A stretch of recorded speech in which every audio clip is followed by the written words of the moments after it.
Uma saudação a toda a gente. Os cumprimentos já foram feitos ao início da manhã. Vamos retomar os nossos trabalhos. Este painel é subordinado ao tema Crises no passado e no presente, ou Crises, o passado no presente, para ler rigorosamente o que cá está. A primeira pessoa a intervir vai ser o professor Nuno Monteiro, que está aqui à minha esquerda, que toda a gente conhece. É impossível resumir o currículo dele, é extraordinariamente vasto, é também um currículo muito internacionalizado. O professor Nuno Monteiro já deu aulas em não sei quantos países, vários continentes. Tem dezenas e dezenas e dezenas de publicações, tanto cá como no estrangeiro, dirigiu revistas de história. Vou só citar talvez as três principais obras, uma delas não muito recente, mas que é a minha favorita, que é o livro Elites e Poder, que já vai em terceira edição. Além desse, gostaria de destacar a participação dele na História de Portugal, dirigida pelo professor Rui Ramos. Toda a redação da época moderna esteve a seu cargo e mais recentemente dirigiu também ou coordenou a parte relativa à época moderna do livro da História da Vida Privada em Portugal, que é um livro na sua globalidade dirigido pelo professor José Matoso, mas a época moderna esteve de facto e na prática a cargo do professor Nuno Monteiro.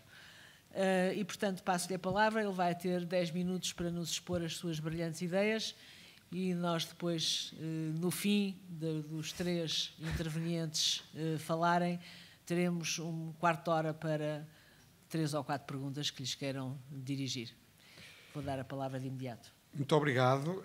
Bom dia a todos.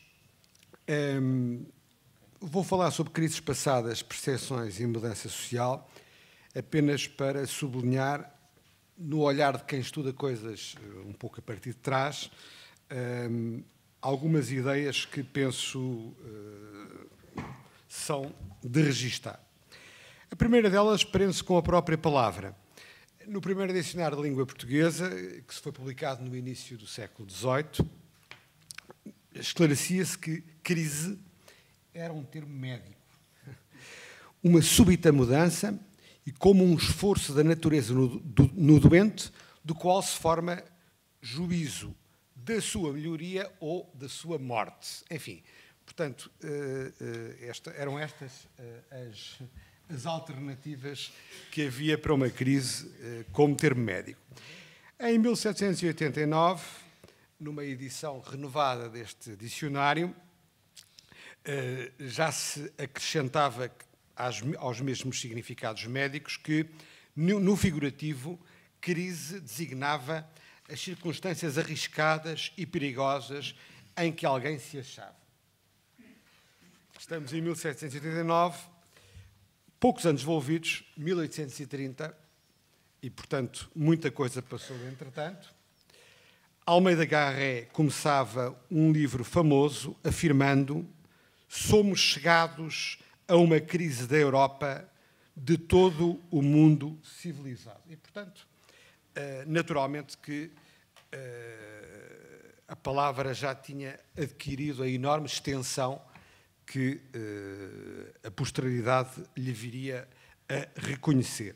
E, com efeito, ao longo do século XIX, o termo vai adquirir um grande conjunto de significados contemporâneos. Já se fala de crise agrícola, de crise financeira, de crise comercial, de crise política,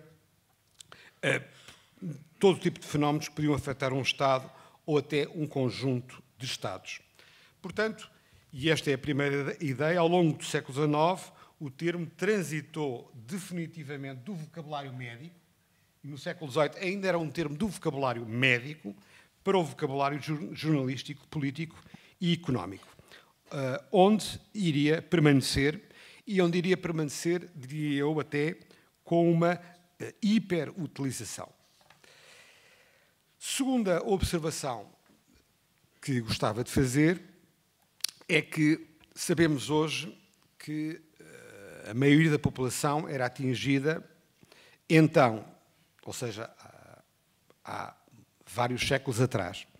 E ainda o foi durante o período contemporâneo, quer dizer, durante uma boa parte do século XIX, ocasionalmente ainda no século XX, com uma violência mortífera e com uma regularidade variável, mas em qualquer caso inapelável, por crises de escassez de géneros, outras vezes por crises epidémicas que se podiam cruzar com aquelas.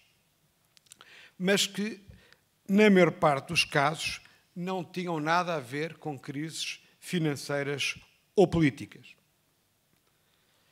Estas, por seu turno, só em poucos casos alcançavam, atingiam um grande número de pessoas.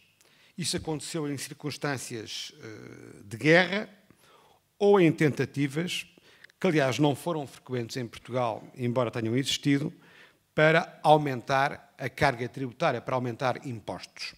Aliás, sempre que essas tentativas existiram, diga-se de passagem, tiveram uma resposta revoltosa mais ou menos significativa, também é bom lembrá-lo.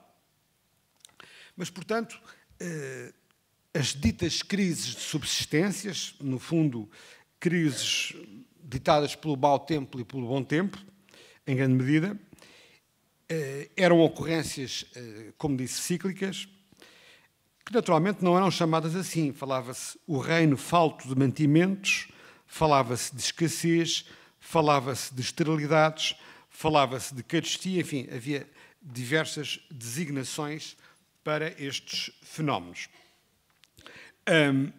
Estes fenómenos, porém, atingiam amplas camadas da população e tinham na maior parte das vezes, trágicas ocorrências, desde logo no plano demográfico. Enfim, nada disto é absolutamente específico de Portugal, a não ser o facto de este tipo de crises se terem prolongado mais no tempo do que em outros contextos e países.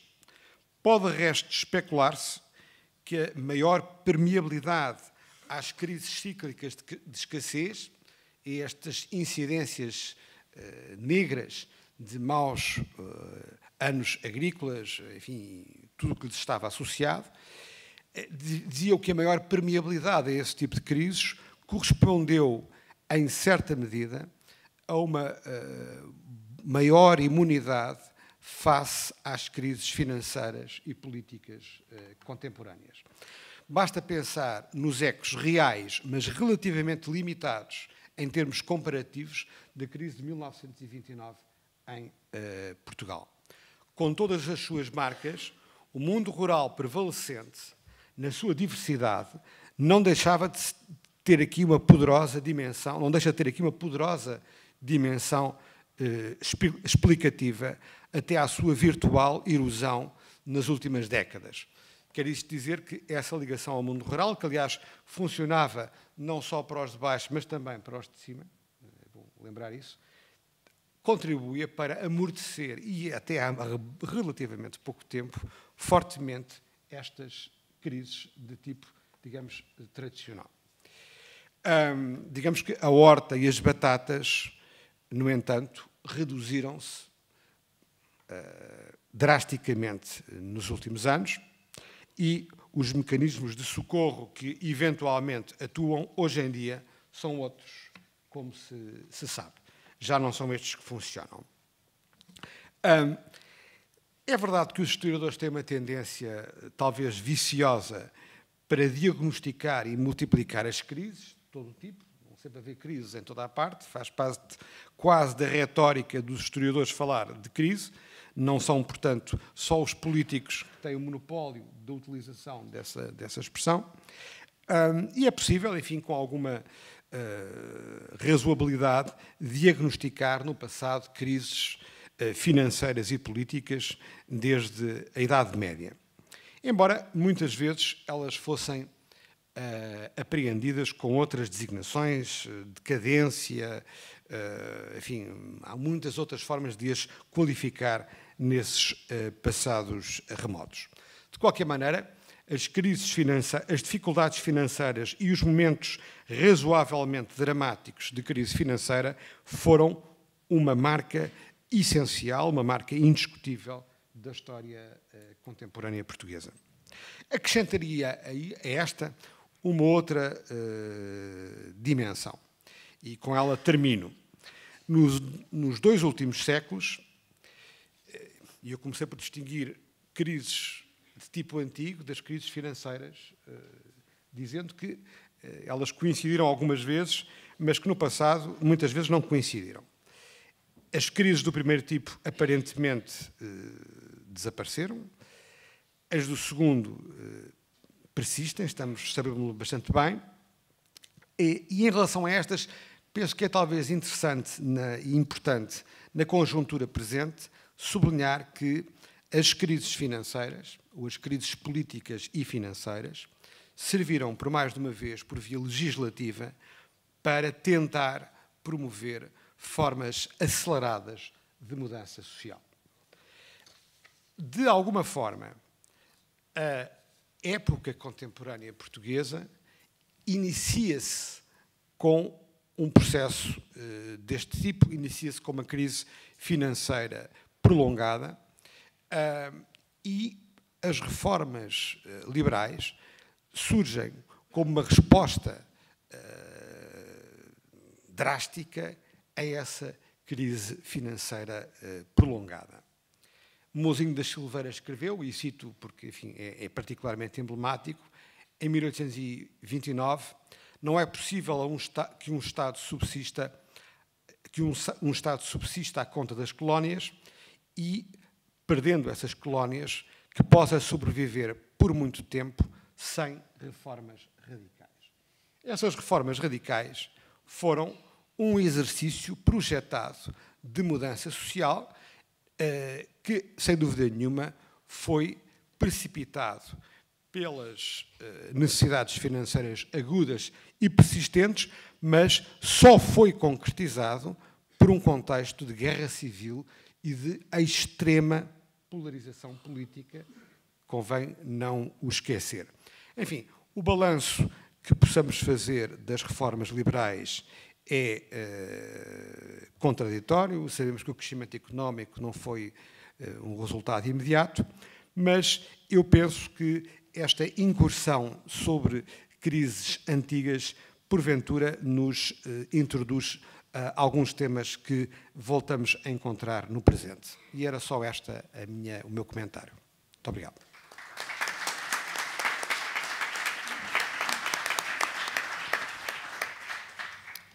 Muito obrigada. Eu vou dar a palavra ao professor Rui Ramos. Eu tenho a honra de moderar este painel de historiadores, todos eles muito prestigiados, com carreiras que, quando muito resumidamente referidas, são muito parecidas. Têm todos uma carreira internacional, têm todos inúmeras publicações, livros, artigos, fizeram todos comunicações em variedíssimos países. O professor Nuno Ramos está, portanto, nas mesmas circunstâncias. Não posso gastar... Rui Ramos. Não quero consumir... Uma coisa sintética. Uma coisa sintética.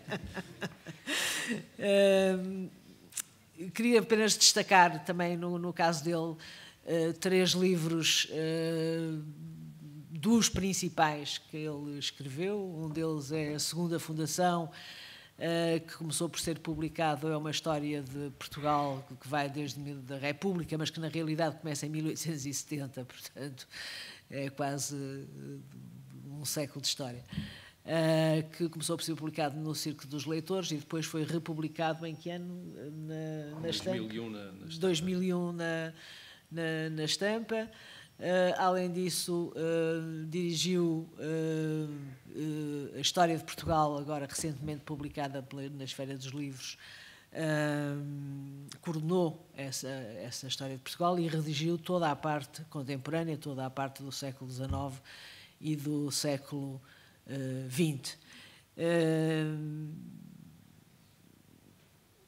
eu vou-lhe dar a palavra de imediato, pedir-lhe para respeitar os nossos tempos, 10 mais 5, e faz favor. Bem, muito obrigado pela apresentação. Gostava de começar por saudar todos os presentes, mas especialmente os meus colegas e amigos e colegas de há muito tempo, com quem muito aprendi e continuo a aprender. Muito daquilo que vou aqui dizer é resultado, embora não seja da responsabilidade, mas é o resultado das conversas que há muitos anos mantenho com os meus colegas do ICS, mas particularmente com os três que tenho aqui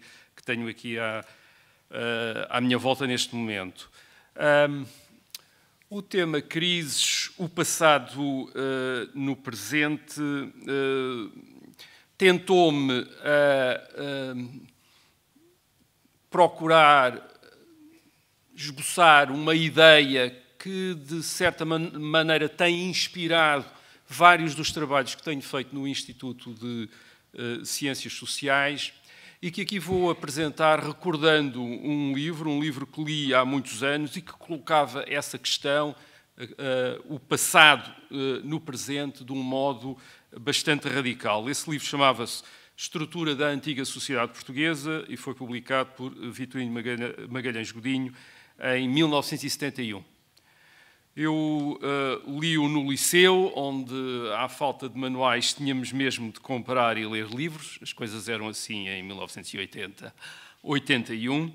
E a mensagem do livro, ou pelo menos o modo como o lemos na sala de aula, em discussão com o professor e em discussão entre nós, era que os problemas do país, e já nessa altura havia problemas, os problemas do país podiam ser explicados do ponto de vista da permanência em Portugal nos séculos XIX e XX de uma estrutura característica do chamado Antigo Regime, isto é, da sociedade tal como ela se tinha desenvolvido ou podia ser descrita em relação aos séculos XVI, XVII e XVIII, isto é, da sociedade tal como existia antes da Revolução Liberal do século XIX. Aliás, um dos pontos do livro, que também nos tocou, e foi assim que também lemos essa obra do professor Godinho, era o de relativizar, eu diria mesmo, desvalorizar os acontecimentos que tinham marcado a cronologia contemporânea, a começar, aliás, pela própria Revolução Liberal do século XIX. O livro identificava algumas dessas características da antiga sociedade que teriam continuado a caracterizar a sociedade portuguesa nos séculos XIX e XX. Por exemplo, e refiro telegraficamente, um setor terciário não produtivo, originalmente, enfim, nos séculos XVI, XVII, XVIII, composto por fidalguia e clero, numa proporção absolutamente não singular em termos europeus, só teria comparação em Espanha, portanto haveria aqui um terciário não produtivo ibérico. A preferência por atividades de intermediação comercial em prejuízo da produção, sobretudo da produção industrial, e a decorrente dependência da economia em relação a fluxos externos, como tinham sido aqueles que resultavam do comércio ou do comércio colonial. A enorme desigualdade na posse dos recursos e, naturalmente, dos rendimentos e a imigração. Ora, é interessante para quem leu a estrutura da antiga sociedade portuguesa, e muita gente leu, teve variadíssimas edições, comprei aquilo numa edição azul, que já era a terceira reimpressão da segunda edição, portanto, para aí a quarta ou quinta edição, se identificássemos edição e reimpressão. Mas era interessante ler a atual literatura sobre a crise pela qual a sociedade portuguesa está a passar neste princípio do século XXI, do ponto de vista dessa estrutura da antiga sociedade portuguesa, que foi aí que eu aprendi a ler crises em Portugal. Que problemas é que são destacados nessa literatura atual? O terciário estatal, neste caso não nobreza e clero, mas funcionários públicos. Enviesamento para os bens não transacionáveis, incluindo uma desindustrialização, e a dependência de fluxos externos, sob a forma de fundos europeus ou de empréstimos, desigualdade de rendimentos, das maiores do Ocidente, e agora também, outra vez, a imigração a crescer. A questão, obviamente, não é a das analogias, mas é o modo como este diagnóstico, esta descrição, passou para o senso comum também, sendo interpretado, a crise atual, com estas características, interpretado como uma prevalência do passado, de um tempo antigo, no presente. Porque a questão acaba por ser a mesma questão na estrutura da antiga sociedade portuguesa e na nova literatura. Isto é, porque é que a nossa sociedade não se moderniza, não parece capaz de adaptar-se ao mundo contemporâneo? E a resposta parece sempre ser essa, isto é, o peso das estruturas antigas com as tais características que apontei. Isto é, estruturas parasitárias, não produtivas, desiguais. O meu objetivo aqui não é filiar a nova literatura em Vitorino Magalhães Godinho, embora ele seja citado em alguns dos trabalhos sobre a crise atual. O contexto analítico é diferente, mas o que é lido e comentado, o que passa para o senso comum é, repito, um ponto de vista muito análogo, no sentido de propor novamente a ruptura com uma estrutura antiga, com o passado, que estaria a impedir o presente de se tornar futuro. Vitorino Magalhães Godinho, em 1971, não negava apenas a Revolução Liberal do século XIX, desvalorizava nas suas consequências ou nas não consequências, mas também, de alguma maneira, abstraía ou ignorava a enorme transformação económica e social porque o país estava a passar no momento em que o livro tinha sido publicado. E aqui, mais uma vez, encontramos também um problema semelhante ao da atual literatura, que, perante as enormes mudanças sociais, políticas e económicas dos últimos 40 anos, ou não as leva em linha de conta, não as reflete, isto é, e trabalha sobre o que pressupõe estar a acontecer na sociedade atual, ou então, pelo contrário, fala dessas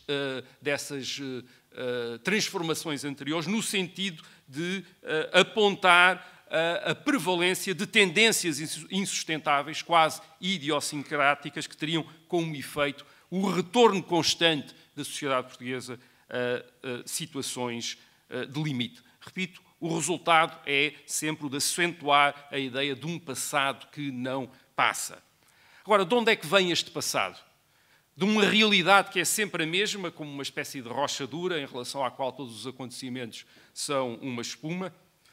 Eu preferia colocar a questão de outra maneira, chamando a atenção para o modo como a nossa modernidade, desde a Revolução Liberal do século XIX, foi marcada por um ideal de um certo tipo de vida que tem sido usado para julgar os estádios sucessivos pelos quais a sociedade portuguesa vai passando. Esse ideal é o ideal de uma comunidade autossuficiente, de produtores igualitários. É esse o ideal dos liberais na década de 30, os liberais que, na década de 1830, destruíram a antiga monarquia. É esse o ideal que é colocado por Mouzinho da Silveira, o ministro de Dom Pedro na Ilha Terceira, já aqui citado pelo Nuno Monteiro, e que esse ideal que é contrastado constantemente com uma herança de um passado, de um sistema parasitário e desigual. Isto é,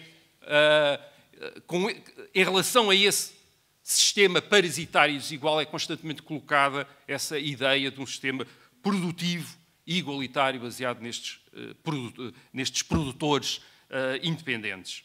E parece-me, portanto, um trabalho interessante este de investigar a cultura política que criou este ideal desta comunidade autossuficiente de produtores igualitários e que, desde Mouzinho da Silveira, tem sido a base recorrente das reflexões críticas sobre a sociedade portuguesa nos seus vários estádios de modernização. Em publicações, em trabalhos que tenho feito, já tentei identificar as origens deste ideal com uma cultura cívica de matriz republicana, que teria uma cultura cívica de matriz republicana, obviamente, que tem o contributo de outro tipo de tradições, como os da economia política ou os da ciência da administração, que estão muito presentes em Mouzinho da Silveira, e que cultura que terá informado o esforço liberal no século XIX e que depois recebeu uma forma que lhe é dada por autores que continuaram a ter um grande prestígio na educação cívica e literária de sucessivas gerações de portugueses no século XIX e XX, como Alexandre Herculano, ou Oliveira Martins no século XIX, ou António Sérgio e Vitorino Magalhães Godinho no século XX. E penso que não será necessário demonstrar a presença destes autores na formação de sucessivas gerações.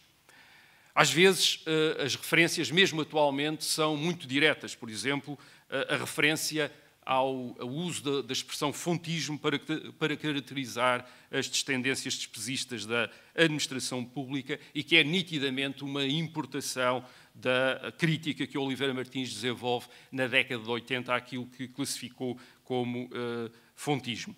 Com isto, não estou a tentar desacreditar ou relativizar sequer a relevância da literatura sob a crise atual, ou a dizer numa posição de idealismo radical que os nossos problemas são apenas pressupostos por esta nossa mitologia coletiva, oxalá fossem, não, os problemas existem, mas estes problemas tendem a ser tratados de um ponto de vista, ainda hoje, que é o resultado da nossa história contemporânea, desta tradição intelectual desenvolvida nessa história contemporânea, desta tradição que, repito, creio que deve imenso a essa tradição cívica e a que deu forma estes autores de referência no século XIX, e faz sentido, portanto, tentar compreender os termos de formação e desenvolvimento e de presença na cultura contemporânea dessa cultura crítica da modernidade.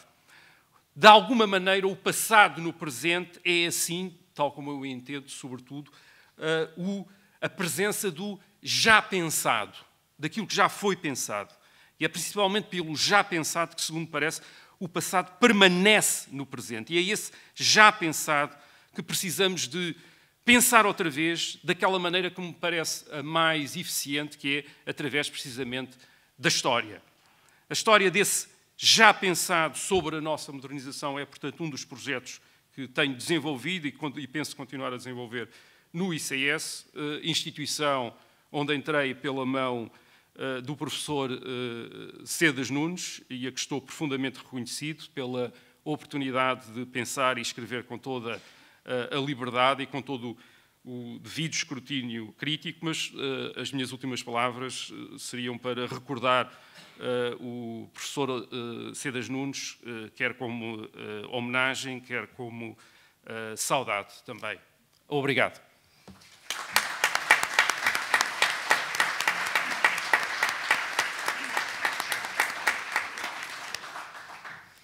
Muito obrigada.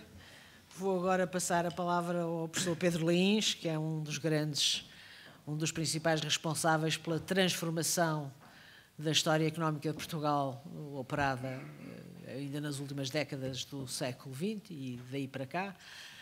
Tem também uma carreira muito internacionalizada, um sem número de publicações. Eu queria apenas destacar as três obras talvez mais importantes: uma história da Caixa Geral de Depósitos, que vem de 1876 até 2010, uma história económica social do século XII até ao século XXI, que é em 3 volumes, que é uma obra feita em conjunto com Leonor Freire Costa e Susana Miranda, e como terceira obra também que escolhi para destacar, uma obra publicada pela Cambridge University Press, um trabalho feito em conjunto com o professor José Luís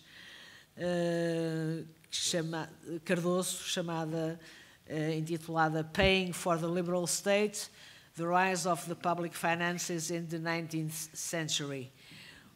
A comunicação do professor Pedro Lins vai ser o poder em tempos de crise. Eu não sei se já está ali, se está em trânsito acelerado para a análise política em detrimento da económica, ou se isto é só uma incursão sem exemplo. Obrigado, Fátima, apanhaste o ponto, exatamente. Bom dia a todos. Eu queria começar com uma nota pessoal. Estamos a comemorar os 50 anos do ICS. Eu pensei com os meus botões, às vezes acontece que já estou quase há 30 anos aqui no ICS, realmente já é bastante tempo, E também lembrar que o meu primeiro salário foi pago por esta casa, pela Fundação Carlos Gulbenkian, que estava sempre atenta ao que acontecia no ICS e nessa altura estava atenta à história económica graças ao nosso colega Jaime Reis, e que ainda pagou uma bolsa em Oxford durante 3 meses, que também foi bastante boa para a minha educação. Mas a entrada no ICS teve um efeito colateral extremamente positivo, é que fui dar com um grupo de historiadores, e eu, que se calhar mal sabia qual era a data da Revolução Francesa, tive que fazer frente a uma série de informação que eu andava à procura precisamente para perceber as razões do atraso português, que rapidamente se tornou numa pergunta maior, que é perceber as razões do atraso dentro da Europa, uma vez que uma coisa não se pode compreender sem a outra. A Fátima foi ao cerne do título. Eu não vou fazer um ensaio sobre este título, ao contrário, vou pôr-me a pensar aqui perante esta audiência naquela que é a pergunta principal que nós temos hoje em dia que fazer. E é nós hoje de manhã tivemos uma conferência que fez uma explicação perfeita, quanto a mim, daquilo que se está a passar, e a essa explicação perfeita falta a pergunta: porquê é que aquilo que se está a passar se está a passar? Eu acho que essa pergunta tem que ser verdadeiramente enfrentada, porque não basta percebermos o que está a passar e saber como resolver o problema, precisamos também perceber porque é que estamos a demorar tanto tempo a resolver o problema. A minha resposta a essa pergunta não é bem uma resposta, é mais um guia, que é: nós, para percebermos o que está a passar, temos de saber onde é que está verdadeiramente o poder. E aquilo que eu trago aqui é usar a história. É preciso que se note aqui que nós, e isto foi comum a todos nós não estamos a usar a história para transmitir uma mensagem, porque o uso da história feito assim não é um bom uso, porque a história só elimina o passado, como é evidente, não elimina nem o presente, nem o futuro. Mas vou usar a história, aquilo que eu sei sobre a história deste país e também de outros países, também da história internacional, para tentar dar um quadro de como pensar onde está o poder. Eu tenho 3 etapas e só vou desenvolver 2 por causa do tempo. A terceira etapa ficará para quem quiser eventualmente pegar nesta reflexão. A primeira etapa é pegar naquilo que nós sabemos sobre a economia internacional, muito brevemente, pegar nos ensinamentos que a economia internacional... Recordemos, a economia internacional são várias nações, são vários ensinamentos que nós temos. Se nós olhamos só para um país, não percebemos absolutamente nada. Pegar nesses ensinamentos, usar esses ensinamentos para ter uma determinada perspectiva sobre um determinado acontecimento, uma crise, tinha que ser, é o caderno de encargos, a crise de 1891-1892, e depois a terceira etapa, que é aquela que eu não vou explorar, porque eu não acho que a história se deva usar para fazer esse tipo de extrapolações. A terceira etapa, que é a reflexão que fica em aberto, é o que é que nós podemos retirar desta interpretação que eu vou aqui fazer sobre a crise de 1891-92 para melhor perceber a crise em que estamos. Este livro, Golden Fetters, foi um marco na historiografia económica internacional, e só uma economia muito, muito radical, muito, muito nos extremos, é que acha que este livro não tem razão. E este livro diz uma coisa muito simples: sair do padrão ouro foi o melhor que a Grã-Bretanha e os Estados Unidos fizeram em 1931 e 1933 para combater a Grande Depressão. O New Deal, que é a parte mais famosa, a parte vendida ao público, estes combates fazem-se muitas vezes vendendo ao público de uma determinada maneira, é o que, por exemplo, a chanceler alemã não quer fazer, não quer vender a solução ao público como ele, de outra maneira. O New Deal não teria sido possível sem a saída do padrão ouro por parte dos Estados Unidos. A França, com ambições de liderança mundial ou com outro tipo de razões que eu não sei muito bem, só saiu em 1936 e isso não ajudou. Até 31 ou 33 ou até 36 foi a última vez na história que países avançados fizeram o que Portugal está a fazer hoje, que é contrair as suas economias para manter o valor fixo da sua moeda. E este livro apresenta os argumentos e que são taxativos, dizendo que era preciso verdadeiramente desvalorizar para resolver o problema destas crises. Este é o enquadramento internacional, tem que ser breve. Procuremos os Barry Eichengreen's que há em nós e encontramos. Aqui já estamos a entrar na fase da crise internacional. Temos o despesista, Fontes Pereira de Melo, e temos aquilo que nos veio vinha trazer a vida nova e, de certa maneira, veio trazer a vida nova, porque ele contribuiu para a solução da crise de 1891-92, que eu já vou mostrar qual é, fosse levada a cabo. Há aqui uma curiosidade, é que, ao contrário dos nossos dias, os papéis de esquerda e direita estão invertidos, aliás, como se pode ver pela profusão capilar. O despesista é o homem da direita, o homem que quer o controle das coisas é o homem da esquerda, Oliveira Martins. Às vezes o fontismo é mal compreendido. O fontismo não é sobre o despesismo. O fontismo não é sobre bens não transacionáveis, como já dizia António Sérgio. Estou a repetir um pouco aquilo que o Rui Ramos também disse. Estas coisas já foram ditas. O despesismo não é sobre isto. Já para já, estes bens são não transacionáveis, mas são necessários. Como nós soubemos durante o século que percorreu desde que foi construída a Ponte Dom Luís, por exemplo. Fontes Pereira de Melo é fundamentalmente, isso está relacionado com o livro que a Fátima citou, Paying for the Liberal State, Fontes Pereira de Melo é fundamentalmente a criação do Estado em Portugal. Agora falamos do Estado Social, na altura era do Estado político. É fundamentalmente isso. É um pouco mais do que às vezes parece. E isto, não estou a dizer isto por acaso, isto é para fazer as tais pontes quem as quiser fazer. O que é que foi a crise financeira de 1891-92?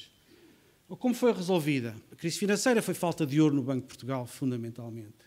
Primeiro, foi através de corte no pagamento dos juros da dívida pública aos nacionais e a saída do padrão ouro. Lá está, o Icahn Green que há em nós.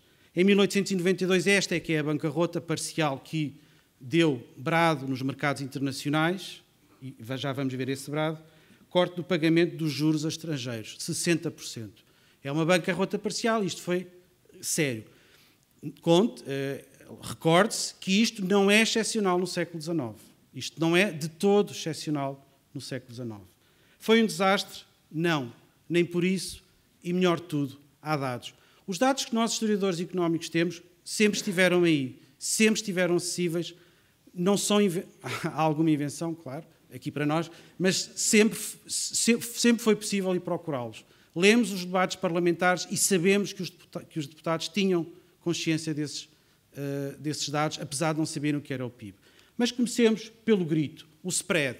Esta é que é aquilo que somos recordados todos os dias nos jornais.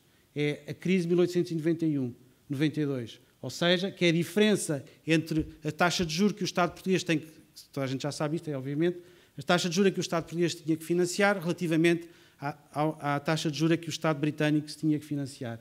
E isto foi o que encheu os jornais. O horror, o fim do mundo, temos de nos regenerar, vida nova, reformar o Estado. Estão a ver onde eu quero chegar? Penso que sim. Para além disto, temos a vida. E na vida o que nós verificamos, e aqui há uma instituição cuja história está por fazer e que tem um papel fundamental no século XIX, que é o Banco de Portugal. Estão a ver onde eu quero chegar? Aliás, pela primeira vez neste país, eu ouvi falar, hoje de manhã, de quão incrível é o BCE, através do Banco de Portugal, estar a governar o país, ao ponto de, inclusivamente, o projeto do Banco de Fomento vir do Banco de Portugal. Nós estamos realmente no mundo de que devemos sair rapidamente. Graças ao Banco de Portugal, que teve papel muito importante, por exemplo, a seguir ao 25 de Abril também, nós temos um bom comportamento da oferta monetária, temos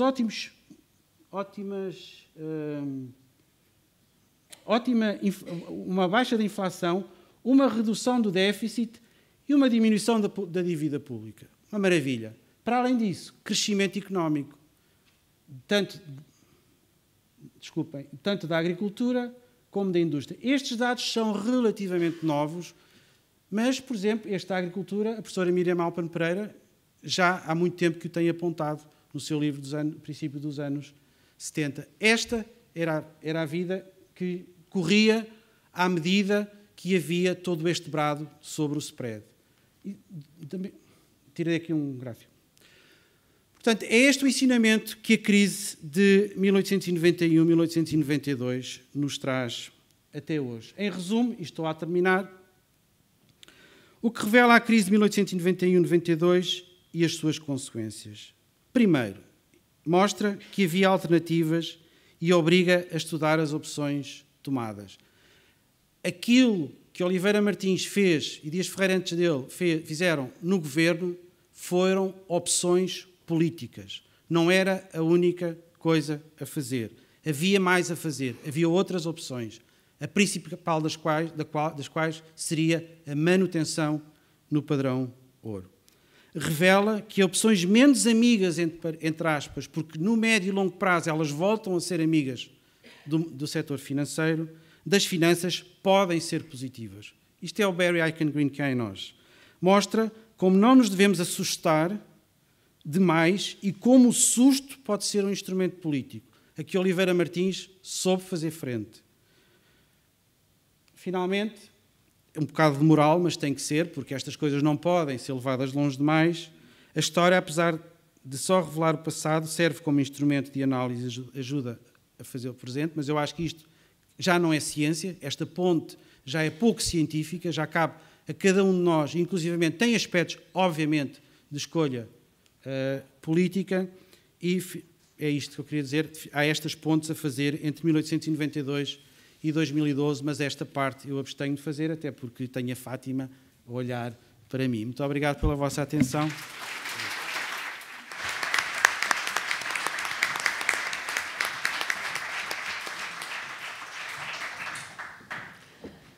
Eu queria, antes de mais, agradecer aos 3 oradores o terem-me poupado qualquer espécie de trabalho na moderação deste debate, terem sido tão disciplinados, cumpriram rigorosamente o horário que lhes estava marcado e que não é da minha autoria, quer dizer, não sou eu a causadora dessa depressão, dessa repressão. Para isso é preciso dirigirmos à direção do Instituto de Ciências Sociais.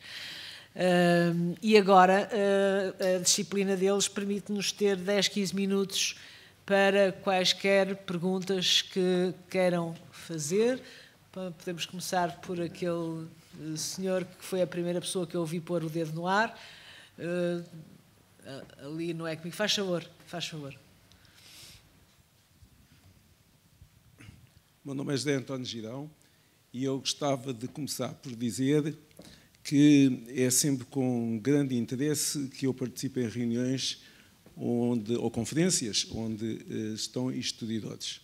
E isso realmente, porque não sendo historiador, isso permite-me sempre captar um conjunto de informação que me é totalmente estranha. Mas dizendo isto, surge-me sempre depois um conjunto de outras questões e, portanto, eu gostaria de as colocar, até porque talvez possam constituir um pouco um comentário.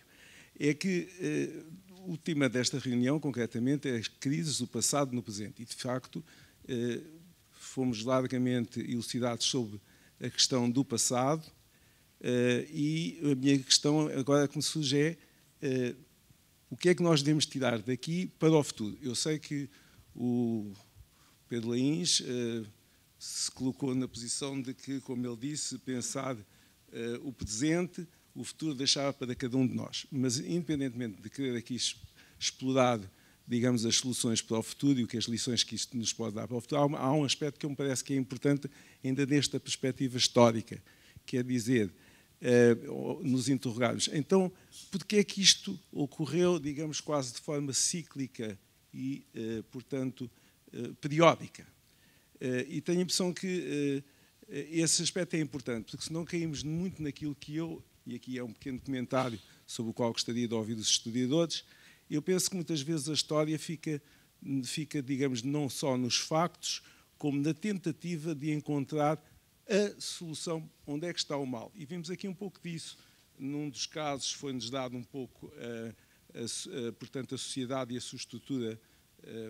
Noutros casos foi-nos dado aspectos mais relacionados, portanto, com algo que tem a ver com a institucionalização ou não do Estado, etc. Mas eu acho que há aqui um aspecto que é importante e que é exatamente o de contrapor esta tentativa de encontrar a solução, de encontrar, digamos, a porta de saída. E na minha perspectiva, portanto, não historiador, o que eu gostava de ver é quais são os fatores que nos levam, por exemplo, a que nós permanecemos um pouco nisto de encontrar a solução, não uma solução, e, concretamente, temos como ponto de partida as causas que nos levam a não termos definido uma estratégia. Nós, perante o passado, penso que um dos aspectos importantes é de dizermos o que é que são os nossos pontos de destino, ou se quisermos, eu gostava mais de lhe chamar aims, que não são mesmo que objetivos, mas, portanto, quais são ou deveriam ser os nossos aims. Acordar aí, ver então aí como é que isso se traduz em objetivos e encontrar uma estratégia. E a partir da estratégia ver então como a alcançar e, eventualmente, vendo os diferentes trade-offs em relação a esse objetivo, mas não procurarmos ter a solução, a causa única. Haverá muitas, mas penso que esta perspectiva é importante. Eu gostava de ouvir um pouco os historiadores sobre esta perspectiva, porque eu acho que mesmo agora em Portugal estamos outra vez a cair um pouco no mesmo. É que há uma solução para a crise que estamos a viver e não há alternativa. Quer dizer, isso parece-me que é realmente, do ponto de vista conceptual mesmo, uma perspectiva extremamente redutora, porque não concebe realmente que é preciso equacionar o problema de objetivos, uma estratégia e trade-offs. Era tudo. Muito obrigado.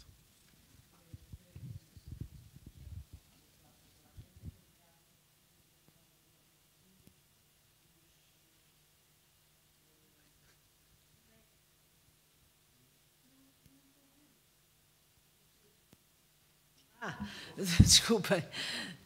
Não, estava a dizer que convidava as pessoas a fazer mais 2 ou 3 perguntas e depois serão as perguntas respondidas todas juntas, todas de uma vez só.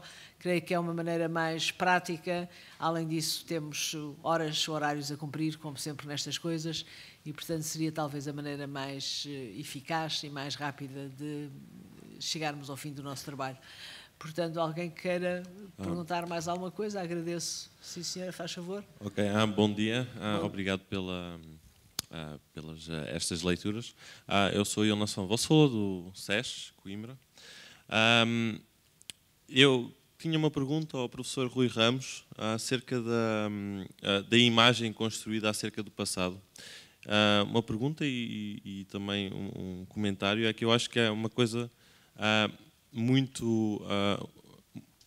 é uma coisa muito perigosa construir uma imagem dessas na base da história do país, porque ela, de facto, incorpora-se dentro de um esquema, uma narrativa, um discurso europeu que é construído acerca da crise na Europa do Sul, que ela é baseada em um discurso semi-racista e colonial, no qual a crise é explicada na base de elementos culturais no sul da Europa, baseados em estados menos desenvolvidos, uma cultura preguiçosa, não produtiva, esse tipo de ideias, e ele conflui mais ou menos também entre o discurso dominante dos nossos próprios líderes políticos, que de facto incorporam esse tipo de coisas, é que Portugal está a viver sobre o seu nível de vida e tem um sistema político que está não adaptado, baseado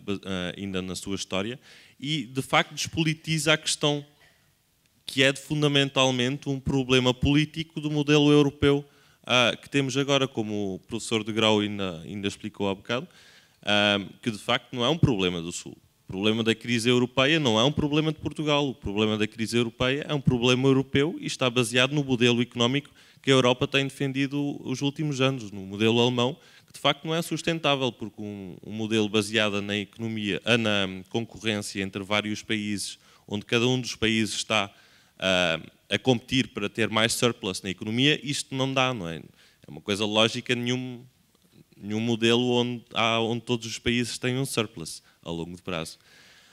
E eu tenho medo que essa coisa de história legitima um discurso que de facto ajuda o poder. Mais uma pergunta?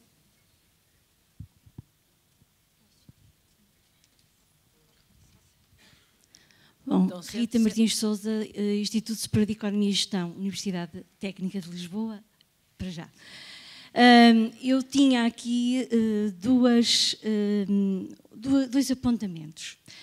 Primeiro, custa-me ouvir, quando tem um tema crise, o passado no presente, que o passado, e eu estou-me a lembrar em historiadores como o Peter Temin, o Feinstein e outros, que o passado não nos ajuda a refletir sobre o presente.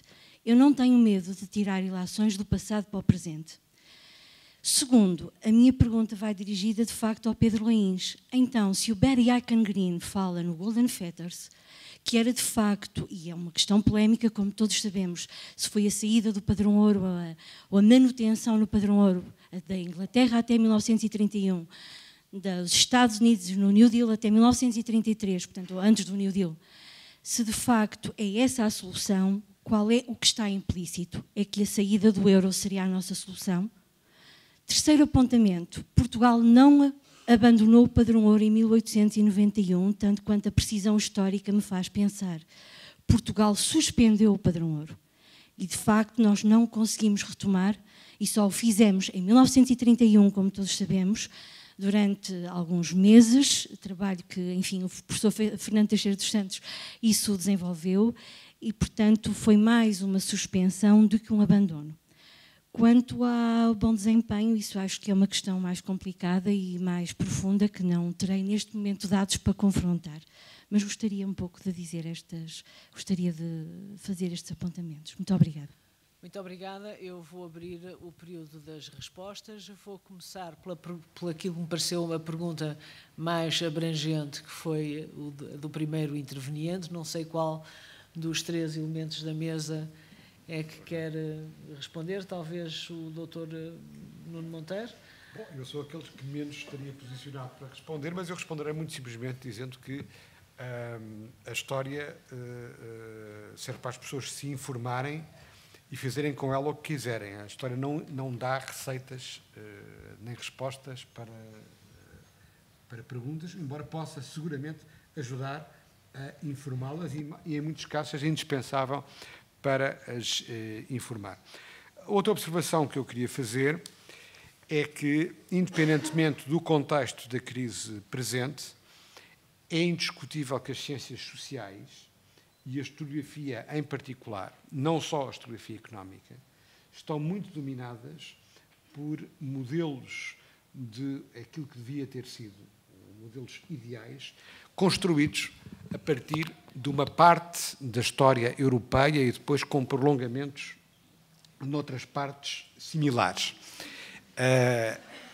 Ou seja, eu penso que a historiografia internacional, ou aquilo que se pode chamar como tal, de facto tem um peso excessivo de preconceitos que justificam que se utilize como modelo de referência, como termo de comparação, sempre a história dos mesmos territórios. Isso é muito patente, é perfeitamente demonstrável em termos, percorrendo uma ampla bibliografia, não só de história económica, de história política, enfim, de uma série de áreas, de sub-áreas disciplinares, e penso que é uma matéria séria para reflexão, porque impõe distorções a todos os níveis, inclusivamente quando se trata de avaliar o que é que são publicações internacionais em História e em Ciências Sociais.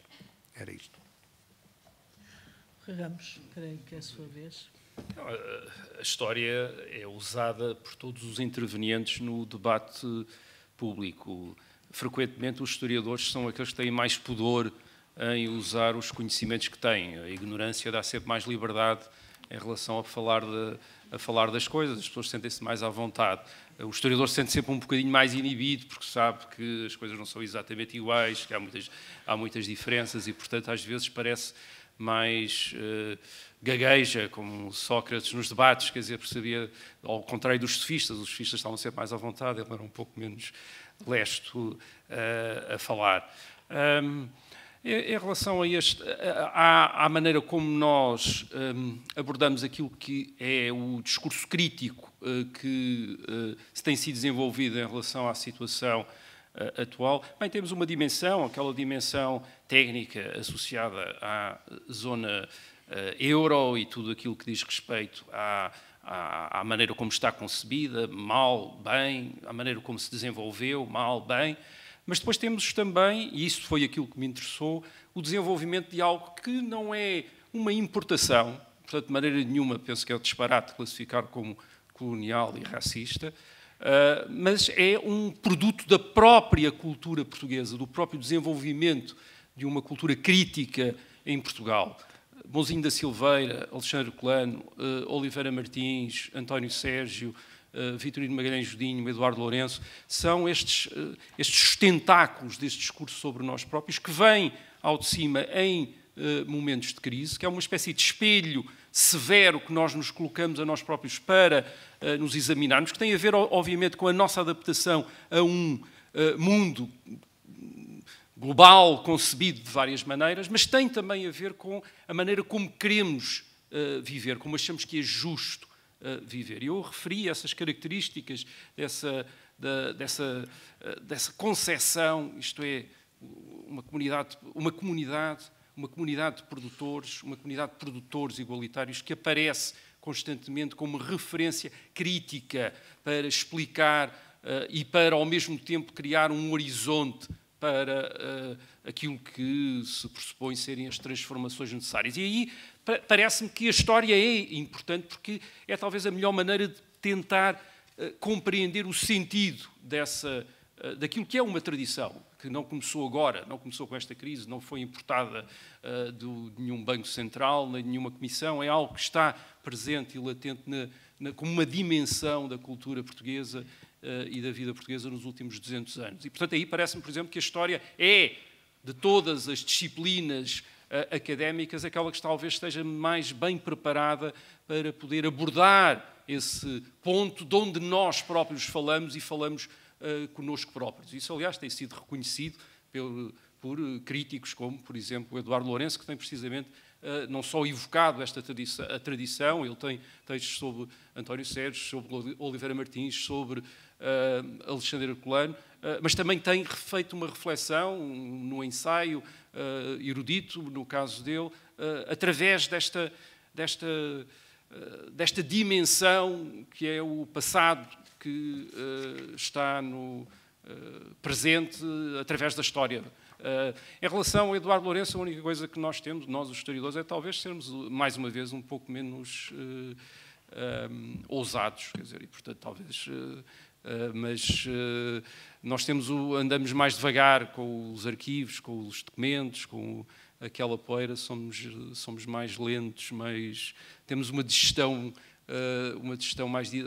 mais difícil, mas creio que quem nos lê provavelmente aproveitará alguma coisa. Obrigado. Sim, obrigado pelas perguntas.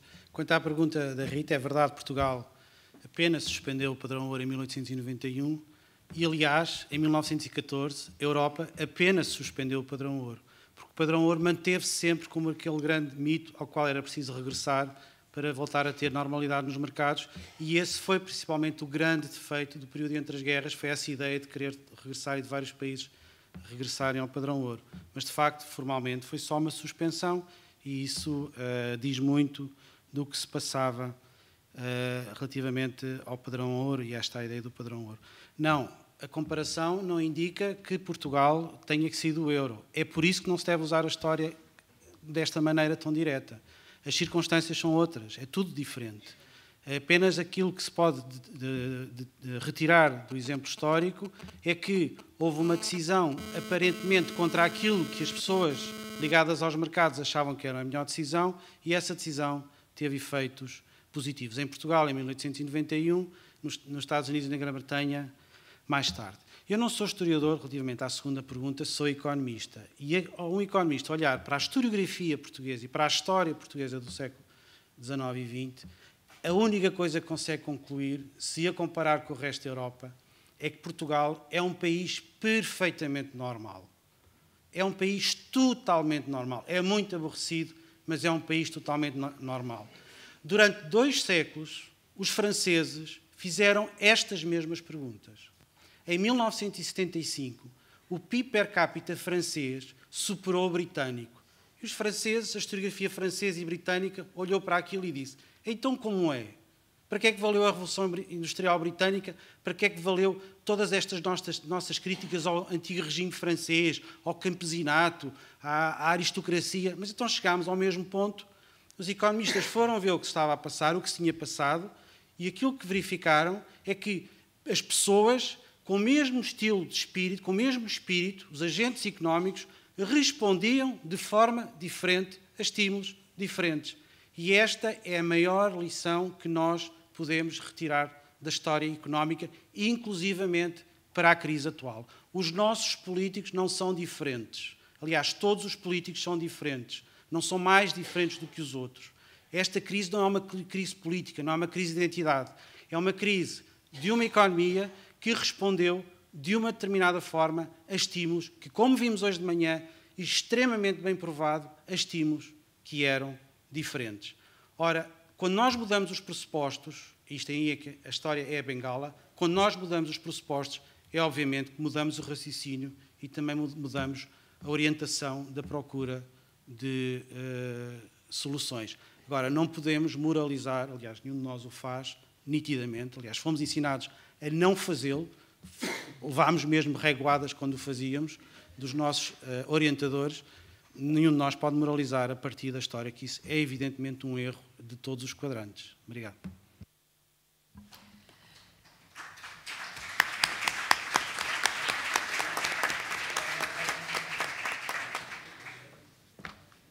Penso que chegamos ao final de mais esta sessão do nosso trabalho, que continuará da parte da tarde.